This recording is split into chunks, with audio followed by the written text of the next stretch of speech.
Welcome to Sindhu Sudarshan YouTube channel. ಇವತ್ತು ನಾನು ನಿಮಗೆ ಫುಡ್ ವ್ಲಾಗಲ್ಲಿ ನಿಮಗೆ ಫುಡ್ ರೆಸಿಪಿ ಏನು ತೋರಿಸ್ತಿದ್ದೀನಿ ಅಂದರೆ ರಾಗಿ ರೊಟ್ಟಿ ಮತ್ತು ಬೆಂಡೆಕಾಯಿ ಪಲ್ಯ. ಸೊ ಬೆಂಡೆಕಾಯಿ ಪಲ್ಯಗೆ ಏನೇನು ಬೇಕು ಅಂತ ಹೇಳ್ತೀನಿ, ನೋಡ್ಕೊಳ್ಳಿ. ಬೆಂಡೆಕಾಯಿನ ಚೆನ್ನಾಗಿ ರೋಸ್ಟ್ ಮಾಡ್ಕೊಂಡಿದ್ದೀನಿ. ಸಣ್ಣ ಸಣ್ಣದಾಗಿ ಕಟ್ ಮಾಡಿಕೊಂಡು ಚೆನ್ನಾಗಿ ರೋಸ್ಟ್ ಮಾಡ್ಕೋಬೇಕು. ಇದರಲ್ಲಿ ಲೋಳೆ ಅಂಶ ಇರುತ್ತಲ್ವ, ಅದೆಲ್ಲ ಹೋಗೋ ಥರ ನಾವು ರೋಸ್ಟ್ ಮಾಡ್ಕೋಬೇಕು. ಸೊ ನೆಕ್ಸ್ಟು ಕರ್ಬೇವಿನ ಸೊಪ್ಪು ಮತ್ತು ಟೊಮೊಟೊ, ಈರುಳ್ಳಿ. ಇಲ್ಲಿ ಸ್ವಲ್ಪ ಬಾಣಲಿಗೆ ಎಣ್ಣೆ ಮತ್ತು ಸಾಸಿವೆ ಹಾಕ್ಕೊಂಡು ಕಡಲೆಬೇಳೆ ಹಾಕೋಬೇಕು. ಇಷ್ಟು ಹಾಕ್ಕೊಂಡು ಒಗ್ಗರಣೆ ಮಾಡ್ಕೋಬೇಕು. ನಾನು ಒಗ್ಗರಣೆ ಮಾಡುವಾಗ ನಾನು ನಿಮಗೆ ಹೇಳ್ತೀನಿ ಏನೇನು ಹಾಕೋಬೇಕು ಅಂತ.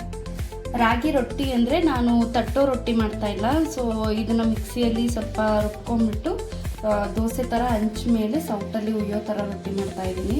ಇದನ್ನು ನಮ್ಮ ಕಡೆ ಎಲ್ಲ ಉಯ್ಯೋ ರೊಟ್ಟಿ ಅಂತ ಕರೀತಾರೆ.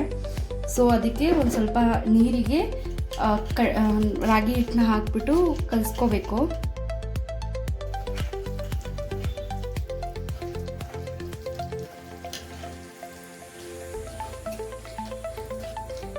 ಈ ಥರ ಕನ್ಸಿಸ್ಟೆನ್ಸಿ ಬರುತ್ತೆ. ಇದನ್ನು ನಾವು ಮಿಕ್ಸಿಗೆ ಹಾಕಿ ರುಬ್ಕೋಬೇಕು. ಮತ್ತೆ ಬನ್ನಿ ರುಬ್ಬೋದು ಹೆಂಗೆ ಅಂತ ಹೇಳ್ತೀನಿ.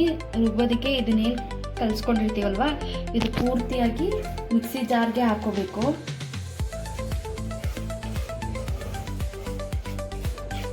ಅಂದರೆ ಇದನ್ನು ತಟ್ಟೋದು ಕೂಡ ಮಾಡ್ಬೋದು. ಇವಾಗ ಲೇಟ್ ಆಗುತ್ತೆ, ನಾನು ನಮ್ಮಮ್ಮ ಮನೆಗೆ ಹೋಗಬೇಕು. ಸೊ ಅದಕ್ಕೋಸ್ಕರ ನಾನು ಈ ಥರ ರುಬ್ಬಿ ಮಾಡೋ ರೊಟ್ಟಿ ಮಾಡ್ತಾ ಇದ್ದೀನಿ.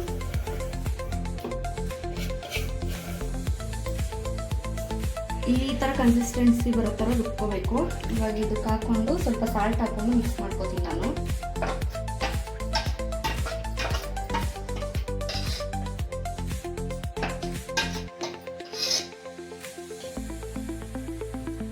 ಅದೇನು ಬೇಡ. ಈಗ ಟೇಸ್ಟಿಗೆ ಎಷ್ಟು ಬೇಕೋ ಅಷ್ಟು ಸ್ವಲ್ಪ ಸಾಲ್ಟ್ನ ಹಾಕ್ಕೋಬೇಕು. ಇದಕ್ಕೆ ಹಾಕಿ ಮಿಕ್ಸ್ ಮಾಡಿ ನಾನು ಸೈಡಲ್ಲಿ ಇಟ್ಕೋತೀನಿ. ಈಗ ಪಲ್ಯಕ್ಕೆ ರೆಡಿ ಮಾಡ್ತೀನಿ.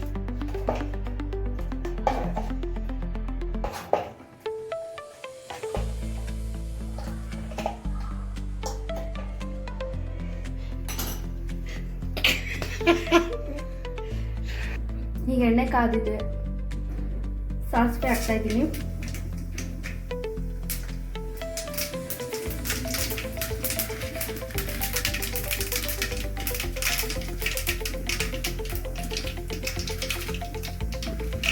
ಅಂದರೆ ನಾನು ಪಲ್ಯ ಥರ ಅಂದರೆ ಡ್ರೈ ಥರ ಮಾಡ್ತಾ ಇದ್ದೀನಿ.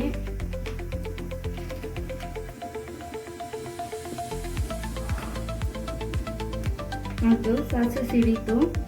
ಸಾಸಿವೆ ಸಿಡಿದ ನಂತರ ಈಗ ಕಡಲೆಬೇಳೆನ ಹಾಕೋತಾ ಇದ್ದೀನಿ ನಾನು.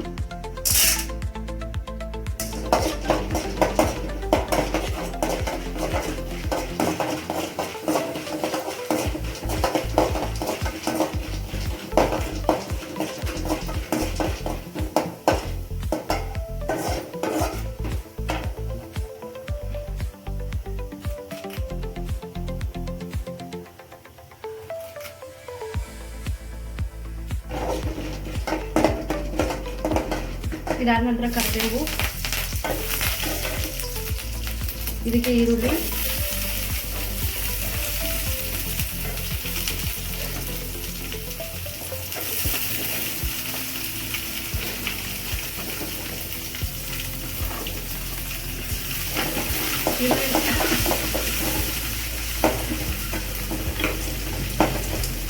ಚೆನ್ನಾಗಿ ಫ್ರೈ ಮಾಡ್ಕೋಬೇಕು ಈರುಳ್ಳಿ.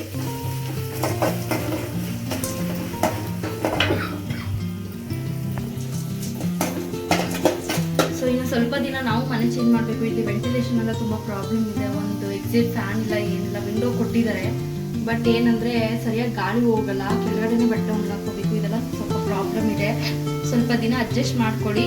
ನಂತರ ಬೇರೆ ಮನೆ ಚೆನ್ನಾಗಿರೋದು ಮಾಡಿದ ನಂತರ ನಿಮ್ಗೆ ಒಳ್ಳೊಳ್ಳೆ ಕಂಟೆಂಟ್ ಇರೋ ವ್ಲಾಗ್ಸ್ ಎಲ್ಲ ಕೊಡ್ತಾ ಹೋಗ್ತೀನಿ.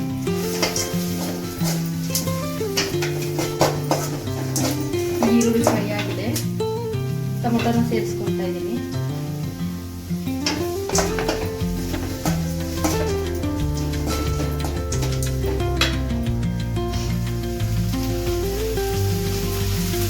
ಟೊಮೊಟೊನ ಸೇರಿಸೋದಕ್ಕೆ ಸ್ವಲ್ಪ ಅರಿಶಿನ ಪುಡಿ ಹಾಕಬೇಕು. ಟೊಮೊಟೊ ಬೇಯಿಸಿ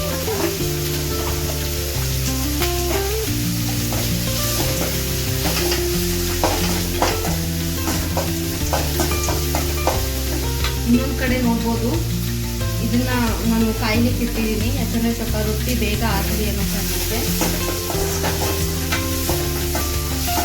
ಇದೇನು ರೊಟ್ಟಿ ಅಂದ್ಬಿಟ್ಟು ದೋಸೆ ಥರದಲ್ಲಿ ಮಾಡ್ತಿದ್ದಾಳೆ ಅನ್ಕೋಬೇಡಿ, ಇದು ರೊಟ್ಟಿನೇ, ಬಟ್ ರುಬ್ಬಿ ಮಾಡ್ತಾ ಇರೋದ್ರಿಂದ ದೋಸೆ ಥರನೇ ಆಗ್ತದೆ.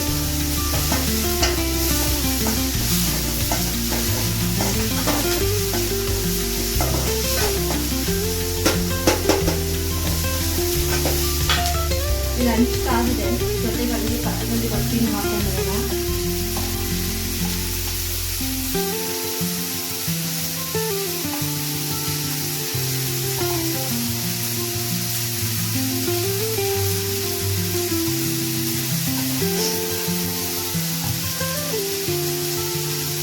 ಬೇಕಂದ್ರೆ ಎಣ್ಣೆ ಸೇರಿಸ್ಕೋಬೋದು, ಬೇಡ ಅಂತ ಹೇಳಿದ್ರೆ ಹಿಂಗೆ ಸುಮ್ಮನೆ ಇದನ್ನೇ ಮುಚ್ಚಿದ್ರೆ ಉಳಿಯುತ್ತೆ.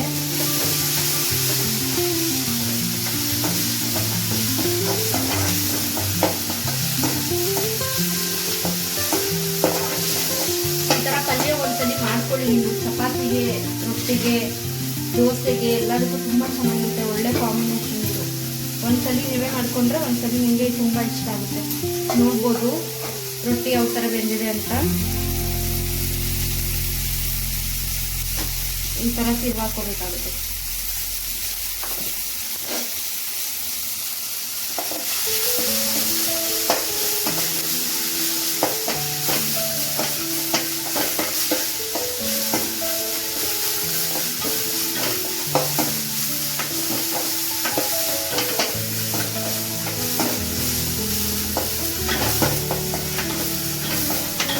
ಮಕ್ಳಿಗಂತೂ ತುಂಬ ಇಷ್ಟ ಆಗುತ್ತೆ ಇದು. ಡ್ರೈ ಮಾಡೋದ್ರಿಂದ ತುಂಬ ನೀರು ಥರ ಏನು ಫೀಲ್ ಆಗಲ್ಲ. ಸೊ ಮಕ್ಳುಗಳಿಗೆ ತುಂಬ ಇಷ್ಟ ಆಗುತ್ತೆ ಈ ಥರ ಡ್ರೈ ಮಾಡೋದ್ರಿಂದ. ಒಂದ್ಸಲಿ ಮನೇಲಿ ಟ್ರೈ ಮಾಡಿ, ಗೊತ್ತಾಗುತ್ತೆ ನಿಮಗೆ. ಒಂದ್ಸಲಿ ಟೇಸ್ಟ್ ನೋಡಿದ ತಕ್ಷಣ ತುಂಬ ಖುಷಿ ಆಗ್ತೀರ. ನೋಡಿ, ಆನಿಯನ್ಗೆ ಸ್ವಲ್ಪ ಹಾಕೊತಾ ಇದ್ದೀನಿ ನಾನು, ಯಾಕಂದರೆ ಬೆಂಡೆಕಾಯಿ ಹಾಕಿದ ನಂತರನೂ ಸ್ವಲ್ಪ ಹಾಕ್ತೀನಿ.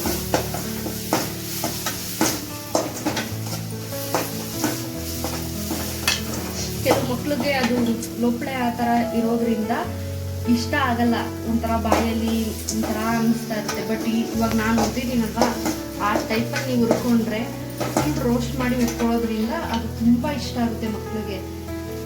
ಅವ್ರಿಗೇನು ಬೇರೆ ಪಲ್ಯ ತಿಂದಷ್ಟು ಖುಷಿ ಆಗುತ್ತೆ. ನೋಡಿ, ಖಾರದ ಪುಡಿ ಹಾಕ್ತಾ ಇದ್ದೀನಿ. ನೋಡ್ಬೋದು, ನಾನು ಸ್ವಲ್ಪನೇ ಹಾಕೊಂಡಿದ್ದೀನಿ ಖಾರದ ಪುಡಿ.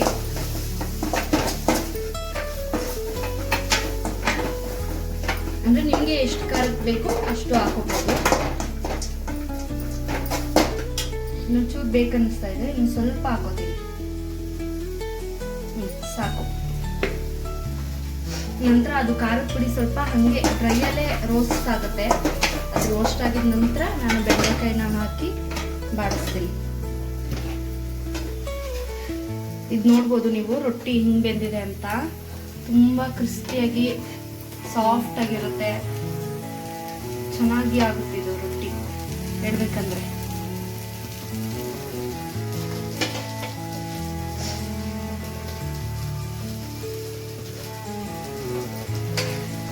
ನೋಡ್ಬೋದು ನೀವೇ ಎಷ್ಟು ಚೆನ್ನಾಗಾಗಿದೆ ಅಂತ. ಇದನ್ನ ನಮ್ಮ ಹಸ್ಬೆಂಡಿಗೆ ಕೊಟ್ಟು ಟೇಸ್ಟ್ ಹೇಳಿಸ್ತೀನಿ ನಿಮಗೆ ಆಮೇಲೆ.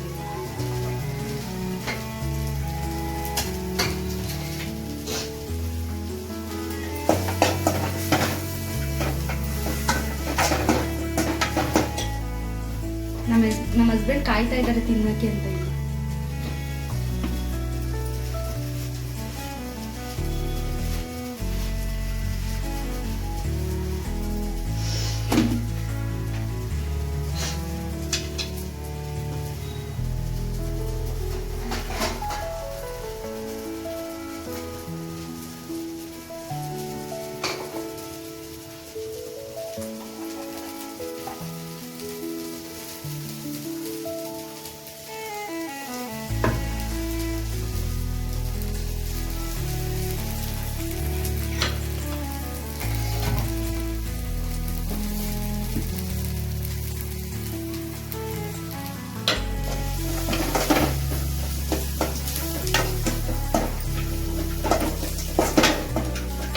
ಈಗ ಅದು ಬೆಂದಿದೆ, ನೋಡ್ಬೋದು. ಬೆಂಡೆಕಾಯಿ ಹಾಕ್ತಾ ಇದ್ದೀನಿ ನಾನು.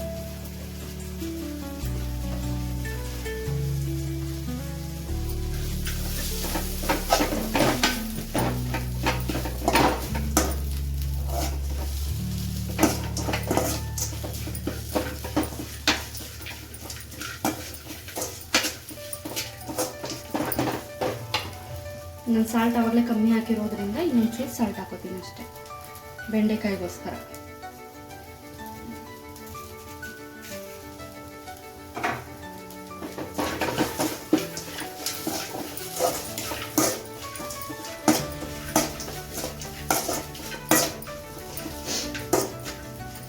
ಇದು ಬರೀ ಮಕ್ಕಳಿಗೆಲ್ಲ, ಪ್ರೆಗ್ನೆಂಟ್ ವುಮೆನ್ಸ್ಗೆಲ್ಲ ಇಷ್ಟೇ ಫ್ರೈ ಮಾಡಿ ಕೊಡಬೇಕಾಗುತ್ತೆ. ಯಾಕಂದರೆ ತುಂಬ ಒಳ್ಳೆಯದು, ತುಂಬ ಫ್ರೈ ಮಾಡೋದ್ರಿಂದ ತುಂಬ ಚೆನ್ನಾಗಿರುತ್ತೆ.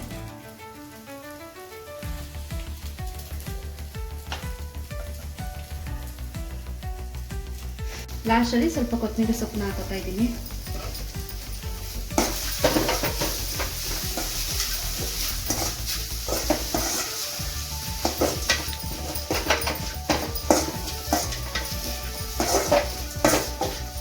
ಆಗಿದೆ. ಈಗ ಸ್ಟವ್ನ ಆಫ್ ಮಾಡಿ ನನ್ನ ಹಸ್ಬೆಂಡ್ಗೆ ತಿನ್ನಕ್ಕೆ ಹಾಕ್ಕೊಡೋಣ.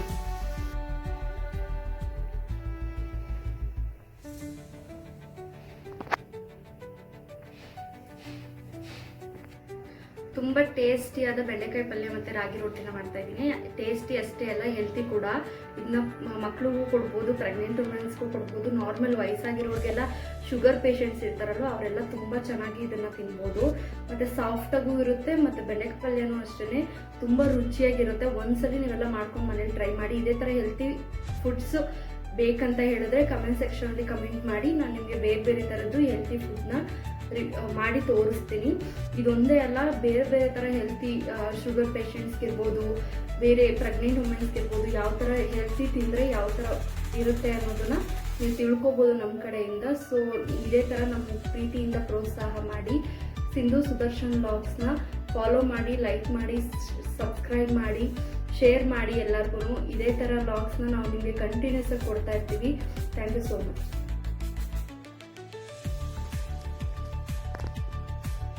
Hi, hello, welcome to Sindhu Sudarshan vlog. ನಾನು ವೈಟ್ ಮಾಡಿರೋ ರಾಗಿ ರೊಟ್ಟಿ ಮತ್ತು ಬೆಂಡೆಕಾಯಿ ಪಲ್ಯನ ರಿವ್ಯೂ ಮಾಡಿ ನಿಮಗೆ ಹೇಗಿದೆ ಅಂತ ಹೇಳ್ತೀನಿ ಬನ್ನಿ.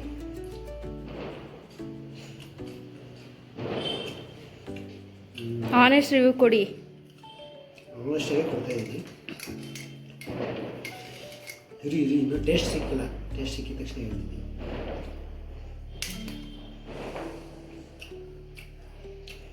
ಸಾಕಾಗಿದೆ, ಹೆಲ್ತಿಯಾಗಿದೆ, ಆಯಿಲ್ ಇಲ್ಲ. ಬೆಂಡೆಕಾಯಿ ಅಷ್ಟೇ ತುಂಬ ಆರೋಗ್ಯಕರವಾಗಿದೆ, ತುಂಬ ಚೆನ್ನಾಗಿದೆ. ನೀವು ಚಿಕ್ಕ ಹುಡುಗರಾಗಿರ್ಬೋದು, ಪ್ರೆಗ್ನೆನ್ಸಿ ವುಮೆನ್ಸ್ಗಾಗಿರ್ಬೋದು, ಚೆನ್ನಾಗಿ ಹೆಲ್ತಿಯಾಗಿರುತ್ತೆ. ಮತ್ತೆ ಸಿಗೋಣ.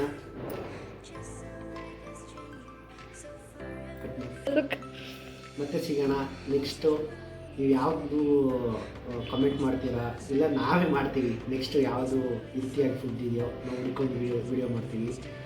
ಇದೇ ಥರ ವೀಡಿಯೋಸ್ ಬೇಕಾದರೆ ಸಬ್ಸ್ಕ್ರೈಬ್ ಮಾಡಿ, ಫಾಲೋ ಮಾಡಿ, ಶೇರ್ ಮಾಡಿ, ಲೈಕ್ ಮಾಡಿ. ಸಿಗೋಣ. ಬಾಯ್ ಬಾಯ್.